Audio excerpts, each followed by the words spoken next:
Muy buenos días a todos los jóvenes de Colegios Mendel del quinto de secundaria. Una vez más, quien les habla, el profesor Carlos Enrique Arriaga Alarcón, con nuestro curso de literatura. El día de hoy hablaremos acerca de la vanguardia y, por supuesto, de uno de los más grandes vanguardistas de la poesía peruana y del siglo XX, César Vallejo. Veamos a continuación.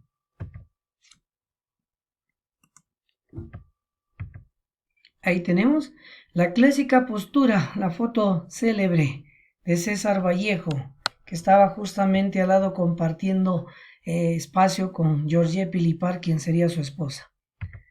Acá al costado, miren, ¿no? Su obra primigenia, ahí está, la primera obra, Los Heraldos Negros. Quiero que observen, miren, 1918. Ojo, su primer poemario publicado, mira, con una tapa original. Sigamos. Entonces, el día de hoy hablaremos sobre el vanguardismo César Vallejo y el análisis de su poemario Los Heraldos Negros. Veamos.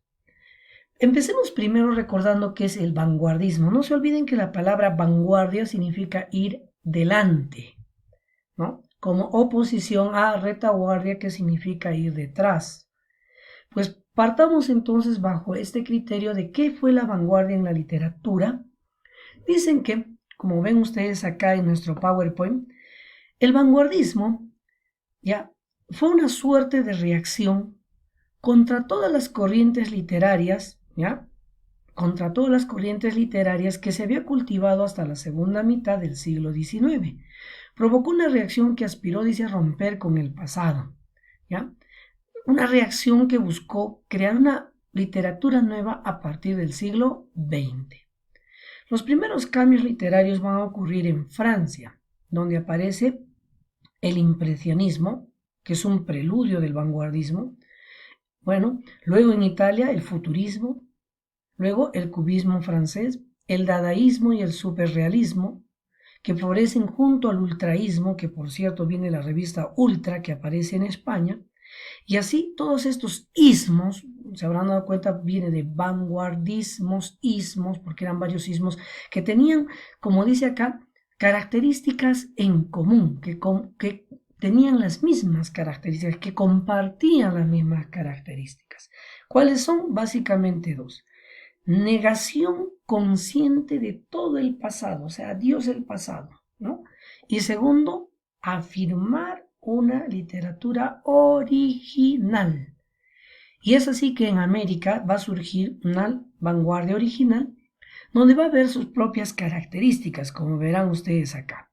Uno, la vanguardia en Latinoamérica va a ser marcada por, como verán ustedes acá, a ver, vamos a buscar nuestra plumita, nuestro resaltador. Aquí está. Vamos. Uno, como verán acá, va a haber rechazo al realismo. Ojo, no se refiere a la realidad cotidiana, sino que creaban ellas su propia realidad, valoraban lo que les dictaba el ingenio y la fantasía.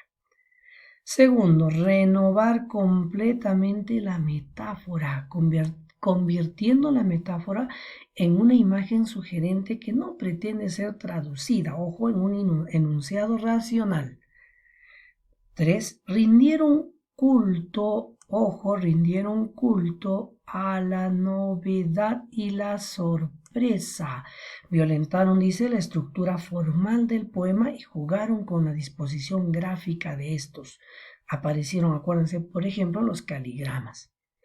4. Destruyeron las reglas de la gramática. Eso significa que no respetaron el orden lógico de los elementos oracionales. 5.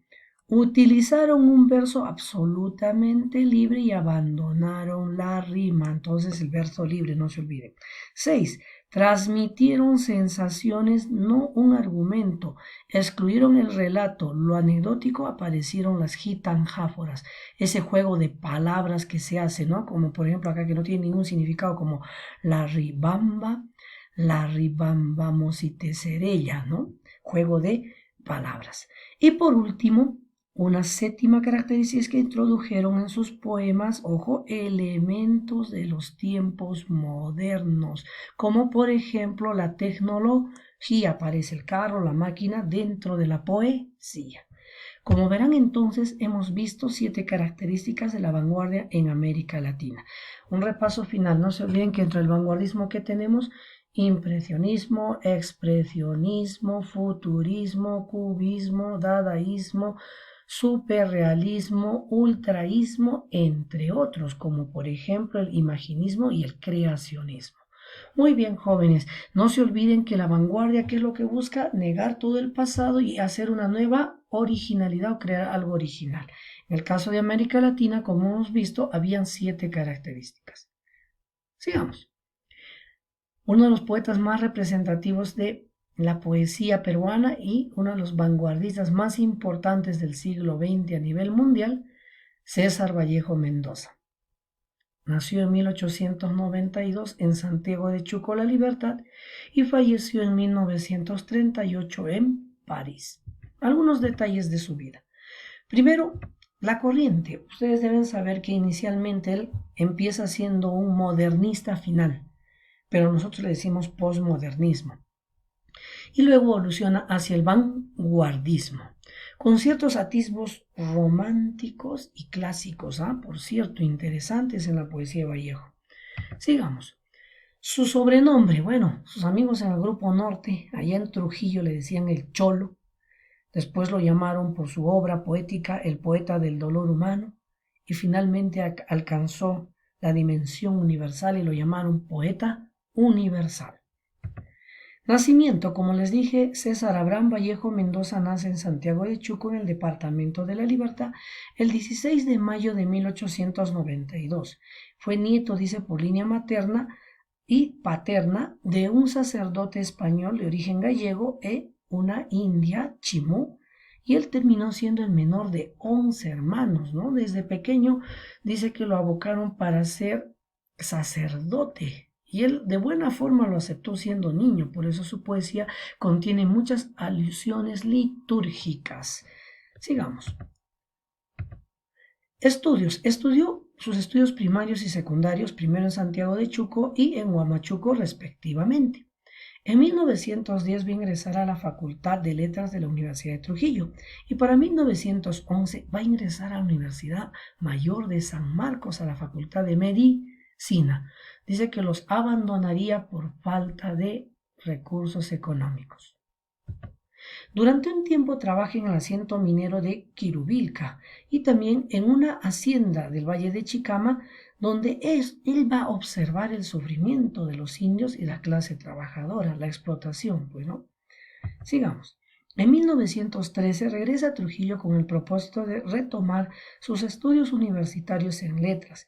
Trabaja como maestro en el Centro Escolar de Varones número 241 y luego como profesor del primer año de primaria en el Colegio Nacional San Juan, donde va a tener como alumno al pequeño Ciro Alegría. Por cierto, Ciro siempre habría de recordar ese rostro triste de Vallejo. En 1915 fallece su hermano Miguel, afectándolo intensamente. El 22 de septiembre del mismo año se gradúa de bachiller en Filosofía y Letras con su tesis El romanticismo en la poesía castellana. Por eso algo de romántico tiene esa poesía.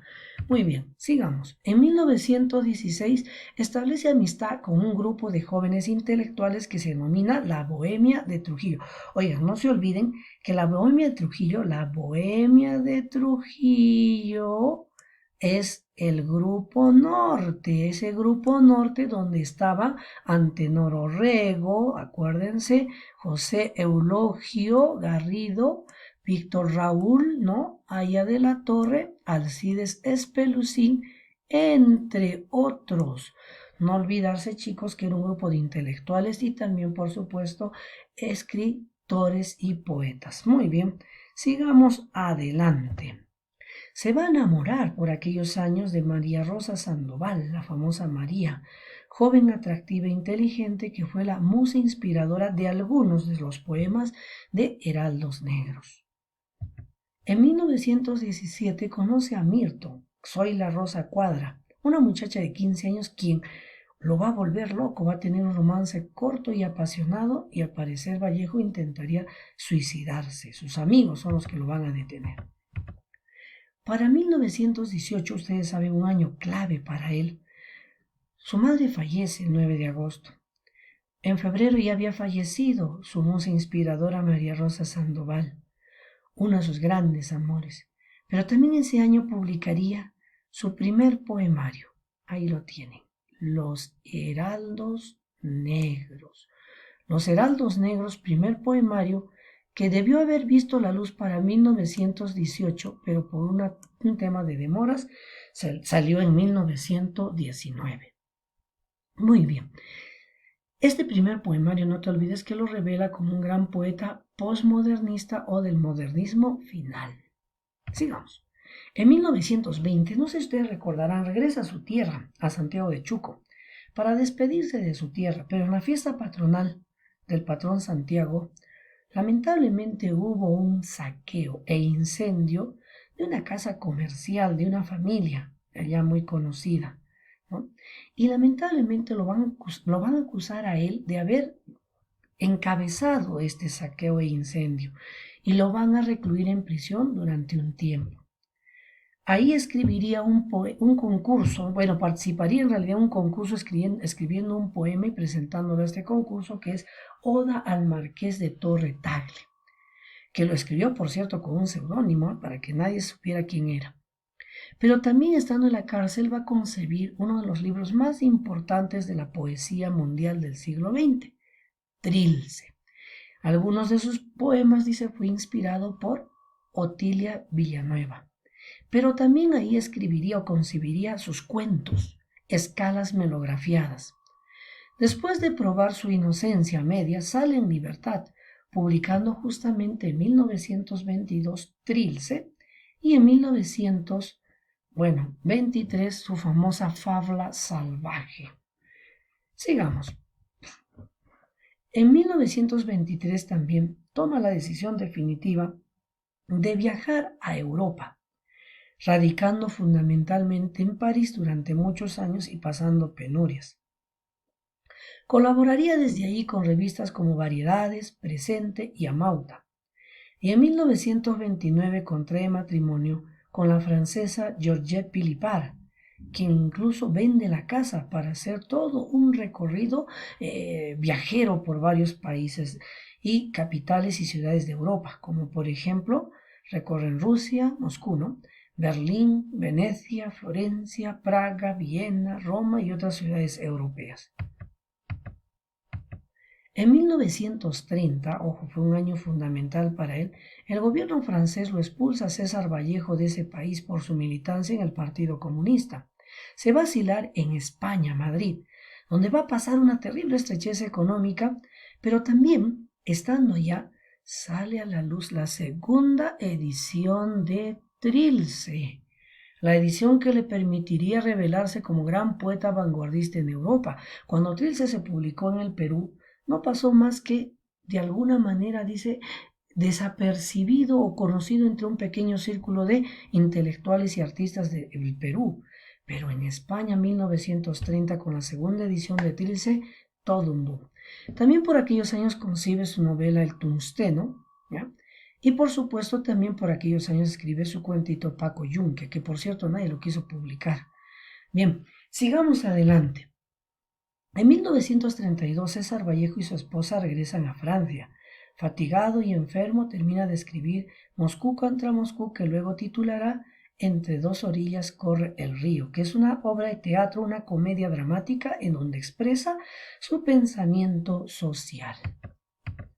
En julio de 1937 regresa a España invitado al Congreso de Escritores Revolucionarios, que sesionó en Barcelona, Valencia y Madrid, en plena guerra civil, viendo de cerca el dolor de España, lo que le inspiró su famoso poemario que se titularía España, aparta de mí este cáliz. De regreso a París continúa su trayectoria de poeta escribiendo una serie de poemas que se han reunido bajo el título de Poemas Humanos. No se olviden, esa es su obra cumbre, ¿eh? Poemas Humanos, su obra más importante. Sigamos, en 1938, ya enfermo, pobre, fallece un Viernes Santo cuando una ligera llovizna caía sobre París, como él lo pronosticó en su famoso poema Piedra Negra sobre una piedra blanca. Dice más o menos así, ¿recuerdan? Me moriré en París con aguacero, un día del cual ya tengo el recuerdo. Me moriré en París y no me corro, tal vez un jueves como hoy de otoño. Piedra Negra sobre piedra blanca de el poemario Poemas Humanos. Sigamos. Acá tienen un trazo de dibujo que hizo uno de los pintores más famosos de España, mírenlo ahí. Ahí está. Pedro Picasso pintaría bueno, más que pintar, trazaría este dibujo de la imagen de nuestro gran escritor César Vallejo. Como lo ven acá, miren los trazos, ¿no? Hermosos. Muy bien, sigamos adelante. Etapas de la poesía de Vallejo. La poesía de Vallejo, como muy pocos poetas, ha logrado romper esas barreras de los egoísmos nacionales y ha logrado tomar la majestad de la universalidad. Vallejo, en su poesía, prácticamente aborda temas universales, el dolor humano de toda la humanidad, y su obra ha sido traducida a casi todos los idiomas. Veamos las tres etapas. Tiene una etapa modernista, no te olvides, esa provinciana familiar, donde nosotros encontramos en esta etapa modernista familiar justamente a uno de sus poemas primigenios, o sea, el primer poema prácticamente o poemario, que es Los Heraldos Negros. Como ven, no se olviden, ahí pertenece Los Heraldos Negros.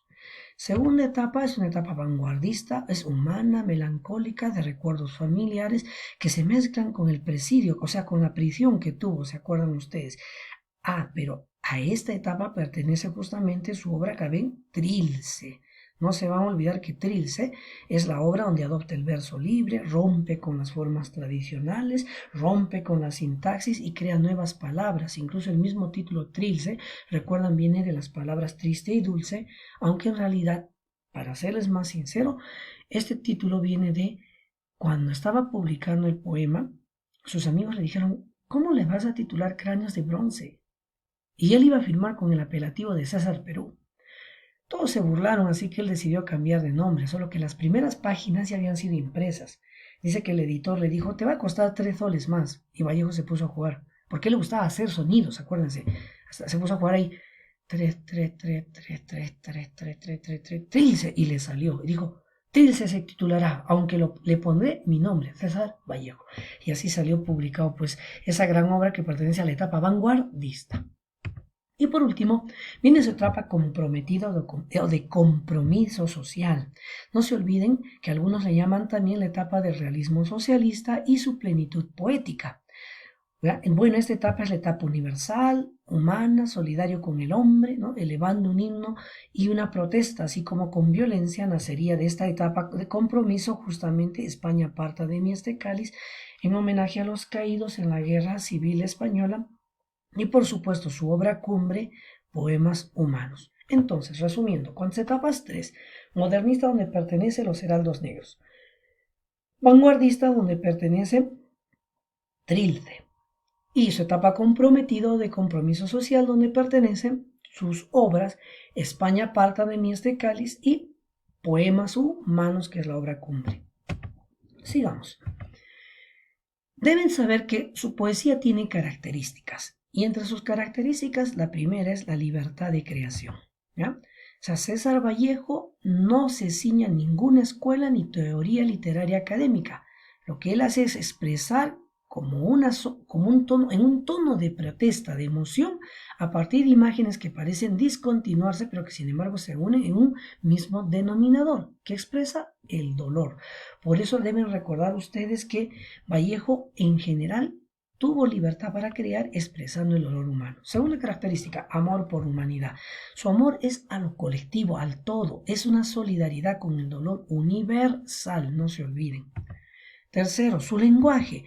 Utiliza en su poesía un nuevo lenguaje poético, deslexicando o practicando la deslexicalización de la oración y de lenguaje. Acuérdense ustedes que ese lenguaje es un poco confuso, poco entendido, pero muy leído. No se olviden, rompe la sintaxis pues de la oración. Sigamos. Temas recurrentes. ¿Cuáles son los temas recurrentes de su poesía? Ahí están. Los temas recurrentes de su poesía son el dolor, el sufrimiento humano, la solidaridad, el hambre y la muerte. Resumamos entonces. 1. Él tiene libertad para crear, ¿ya? No se ciña a ninguna escuela ni teoría académica. 2. Él expresa amor por toda la humanidad, se solidariza con el dolor universal. 3. Su lenguaje, no te olvides, es un nuevo lenguaje poético, creando una nueva construcción sintáctica, practicando lo que llamaríamos la deslexicalización del lenguaje. Y por último, sus temas recurrentes, no te olvides, son el dolor, el sufrimiento humano, la solidaridad, el hambre y la muerte. A continuación, veamos sus obras publicadas. Su primer poemario, no te olvides, de corte todavía modernista final o postmodernista, como le decimos, Los Heraldos Negros, 1918. Sigamos, Trilce. Su obra vanguardista, ¿se acuerdan? 1922, aunque la segunda edición salió en España en 1930. Tercero, Poemas Humanos, su obra cumbre y póstuma, por cierto, también publicado para 1938.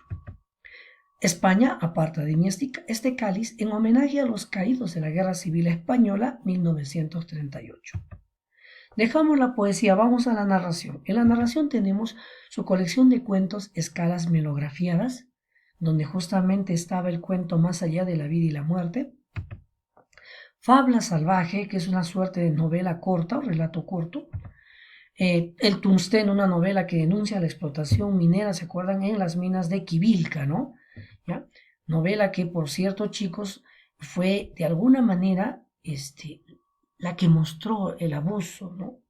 El exceso que se cometía acá en el Perú contra los indios. Paco Yunque, recuerden este cuentito, que lo escribió en 1931, pero que nadie lo quiso publicar por ser muy triste. Recién fue publicado póstumamente en 1951. Teatro, vamos al teatro. En el teatro tenemos su obra Lookout. Entre dos orillas corre el río, ¿se acuerdan? Moscú contra Moscú también, se tituló así. Luego, Colacho Hermanos o Presidentes de América, La Piedra Cansada, bueno, y después vienen los ensayos. Entre los ensayos, para ser preciso, diríamos lo siguiente. Escribió un ensayo, una suerte de obra que le dio éxito, por cierto, mira, se tituló Rusia en 1931, publicado en Madrid en 1931 y constituyó en su momento un auténtico éxito editorial, pues mereció en menos de 4 meses 3 ediciones sucesivas. Le dio de comer a Vallejo, le dio de comer, y digo porque ganó algo de dinerito. Ese es uno de los ensayos que se publicó en vida, pero los demás no. Por ejemplo, te cuento que hubo ensayos que quedaron inéditos y publicados después de su muerte, porque en su momento estuvieron prohibidos.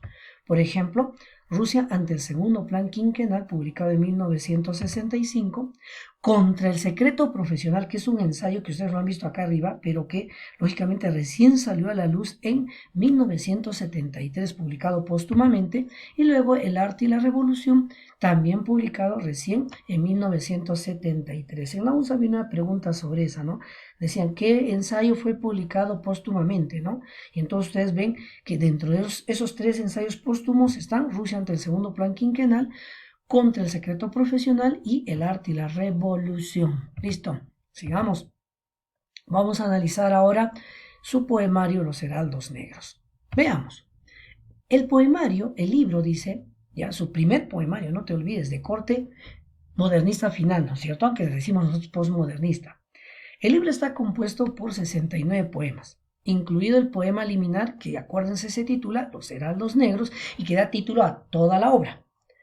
El volumen se divide en 6 secciones, toda la obra tiene 6 secciones, veamos.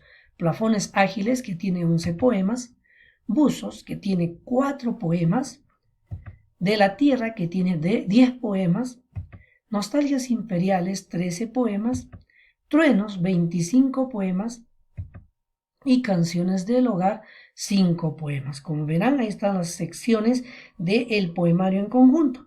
Plafones ágiles, buzos, de la tierra, nostalgias imperiales, truenos y canciones del hogar. Te preguntan, ¿cuál es la sección más importante? Truenos. No solo porque aquí están los dados eternos, sino porque es la sección donde Vallejo muestra ese sentimiento profundo, logrando una gran intensidad y repercusión humana en su poesía. Ya no se olviden, sección más importante, truenos. Bien, sigamos adelante. Analicemos justamente el poema liminar, o sea, el que da presentación a toda la obra, Los Heraldos Negros. ¿Qué dice? Hay golpes en la vida tan fuertes, yo no sé. Mira, yo no sé, o sea, no te puede expresar la medida del golpe porque es muy duro. Golpes como el odio de Dios, como si ante ellos, dice, golpes como el odio de Dios, te está haciendo un símil, como si ante ellos la resaca de todos los sufridos se emposara en el alma, yo no sé. Son pocos, dice, pero son, repite y refuerza la idea, son. Abre zanjas profundas en el rostro más fiero y en el lomo más fuerte. Dice, esos golpes serán tal vez potros de bárbaros atilas. En plural dice atilas refiriéndose a los personajes del medioevo. ¿Se acuerdan ustedes de esos personajes medievales y asesinos como Atila, como Genghis Khan y otros más que hicieron pues saqueos, homicidios y conquistas terribles, ¿no? En aquellos años, pues lo compara a esos golpes como los caballos de estos bárbaros. Y luego dice, ¿o serán los heraldos negros que nos manda la muerte? O sea que la muerte nos prepara con golpes, nos envía estos golpes como heraldos para luego venir ella y matarnos, ¿no? Luego dice, son las caídas hondas de los Cristos del alma, en plural, ¿no? Caídas, o sea, varias caídas, ¿no? Pues de Cristos del alma, de alguna fe adorable que el destino blasfema. Esos golpes sangrientos son las crepitaciones de algún pan que en la puerta del horno se nos quema. Está haciendo una metáfora ahí, está metaforizando. Sigo, dice, y el hombre, pobre, pobre, hay una reduplicación ahí 2 veces, pobre, pobre, vuelve los ojos como cuando por sobre el hombre nos llama una palmada, vuelve los ojos locos y todo lo vivido se emposa como un charco de culpa en la mirada, como cuando alguien te toca y tú volteas y con esa cara de culpable, pero como que culpable de qué, ¿no? ¿De qué? En fin, aquí tengo un heraldo en imagen, como ven ustedes, pero les estoy mostrando el heraldo por una razón, porque no se olviden que los heraldos, por el título de la obra, ¿no? ¿Qué era un heraldo? El heraldo no solo era un mensajero, el heraldo era el que anunciaba la llegada de alguien también. O sea, además de mensajero, el que anunciaba, por eso siempre iba adelante. Muy bien, ¿ya? En este caso, en el poema, vemos que este anuncia la muerte. Bien, deben saber que el último verso dice, hay golpes en la vida tan fuertes, yo no sé. Haciendo que el poema sea un poema cíclico, observen, cíclico. Volvemos miren, al primer verso. Así que hay una suerte de, ¿no? Poema de regreso, ¿no? Redondo, circular. Muy bien. Sigamos. Análisis. ¿Qué género es este poema? Lírico. ¿Qué especie? Es un poema pero triste, o sea, elegíaco. Su título, no te olvides, es la evocación de los mensajeros de la muerte, los cuales obviamente no pueden anunciar más que el dolor, preparándonos para la llegada de lo peor, que es la muerte. Muy bien. Estructura, 4 estrofas han visto ustedes y un verso libre que se repite creando la estructura circular, ¿no? Del poema. Por eso hay en total 17 versos. La métrica, no todos, pero en su mayoría, recuerda tú, son versos alejandrinos, o sea, versos de 14 sílabas métricas. Tema, el tema, ¿de qué trata? Los golpes que recibe el hombre sin que el hombre se lo merezca. Hablante lírico, se presenta el hablante, acuérdate, en primera persona, como un yo poético, pues dice, hay golpes en la vida, yo no sé. Muy bien, pasemos rápido a analizar los dados eternos, que también pertenece, acuérdate, a los heraldos negros, solo que está en la sección truenos. Veamos, rapidísimo. Dice, Bueno, para Manuel González Prada, esta emoción bravía y selecta, una de las que con más entusiasmo me ha aplaudido el gran maestro, entonces dedicado a Manuel González Prada. ¿Qué nos dice? Dios mío, estoy llorando el ser que vivo. Me pesa haber tomado té, como haber tomado el cuerpo de Cristo, que acuérdense es el pan. Ah, mira la Eucaristía. Pero este pobre barro pensativo, mira, barro pensativo se refiere al hombre, creado pues de barro. Es una metáfora hermosa. No es costra fermentada en tu costado, tú no tienes Marías que se van, en alusión a que cuando Jesús estuvo crucificado, recuerda, tuvo a María Magdalena y a su madre María a su lado. En cambio, César Vallejo vio morir, o en todo caso, perdió tanto a María Rosa Sandoval, ¿se acuerdan? A quien le inspiró algunos poemas de Heraldos Negros, y a su mamá María de los Santos Mendoza. Sigamos. Dios mío, le dice, si tú hubieras sido hombre hoy supieras ser Dios, pero tú que estuviste siempre bien, no sientes nada de tu creación. Y el hombre si te sufre, el Dios es él. Acá el hombre, ¿no? Lo vuelve Dios por el hecho de que el hombre ha sufrido, ¿no? Muy bien, sigamos. Luego dice, hoy en mis ojos brujos hay candelas, como un condenado. Dios mío, prenderás todas tus velas y jugaremos con el viejo dado. Tal vez, oh jugador, al dar la suerte de universo todo, surgirán las ojeras de la muerte como dos haces fúnebres de lodo.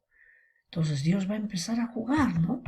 Finalmente dice, Dios mío, y esta noche sorda y oscura, ya no podrás jugar, porque la tierra es un dado roído y ya redondo, a fuerza de rodar a la aventura, que no puede ser sino en un hueco, que no puede parar sino, en un hueco, en el hueco de la inmensa sepultura. Como verán ustedes, la tierra es presentada acá como un dado con el que juega Dios, dado que de tanto rodar se ha roído y que al final todos los hombres, la tierra entera, caerá en la muerte y en la sepultura. Acá expresa la resignación.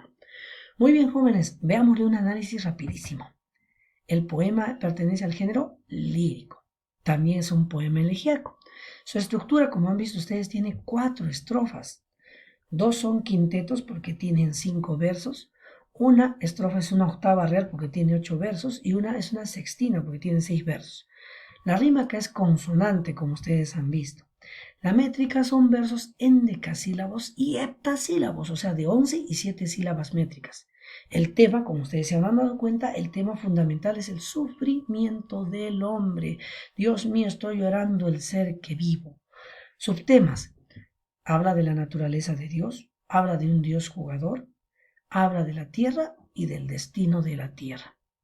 Su hablante lírico, bueno, ustedes saben que es un yo poético, que es el emisor, y se dirige a Dios, a quien le habla, pero a un Dios que no existe, que lo niega, porque finalmente a quien convierte en Dios es a el hombre, dice, ¿no? Bien, algunas referencias sobre cómo le habla Dios. Dice, hace referencias hacia Dios entre una rebeldía irreverente y una lástima apasionada. Nos muestra a un Dios ruinoso y a un hombre divinizado. ¿Cuál es el tono general del poema? Hay un tono de ira, de reclamación increpante hacia Dios.